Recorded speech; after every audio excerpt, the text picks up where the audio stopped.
sekarang ni kau dah berjaya buka gym sendiri, Zee. Alhamdulillah. Tahniah. Okay, ni semua rezeki Tuhan kan. Betul. Kau dah berapa lama dah pasang niat sebenarnya nak ada gym sendiri ni?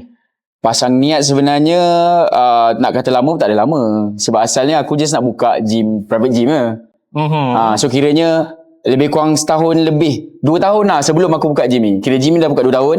Pasang niat tu lebih kurang setahun lebih 2 tahun lah sebelum daripada tu. Tak adalah daripada awal dulu, tak ada pun, tak pernah terfikir pun. Tak pernah terfikir? Jadi apa yang menyebabkan tiba nak jalan juga buka gym? Push factor lah. The reason dia sebab dulu orang kan, kita kan biasa buat live kan. Lepas tu sharing-sharing pasal fitness apa semua. So follower biasa lah komen. Coach bila boleh tak train train kat mana. Lepas tu time tu pula aku kerja. So bila kerja nak fikir nak freelance training, nak pergi gym orang nak kena bayar lagi semua. Betul. Kan. So aku fikir macam buka je lah gym private. Tapi asal dia nak buka gym private yang memang betul-betul on, buka masa ada klien je.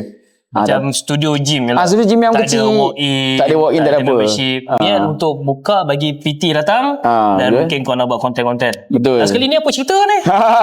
Itulah tu. Boleh tahan juga. Dia sebab biasalah perancangan asal macam itu. Lepas tu dah berbincang, dah apa semua along the way tu, dah tengok barang apa semua. Kita fikir why not tambah sikit bajet and buka gym yang biasa lah. Nak kata besar tu tak besar. Gym biasa lah, standard gym macam kedai macam biasa. Cumanya waktu kita tak ada klien ke, duit tu masih ada lah. Maksudnya membership, walk-in tu masih jalan macam biasa. Kita merancang. Tapi sebagai perancang, betul. Kita itulah kadang Allah itu tentukan kan apa yang terbaik kan.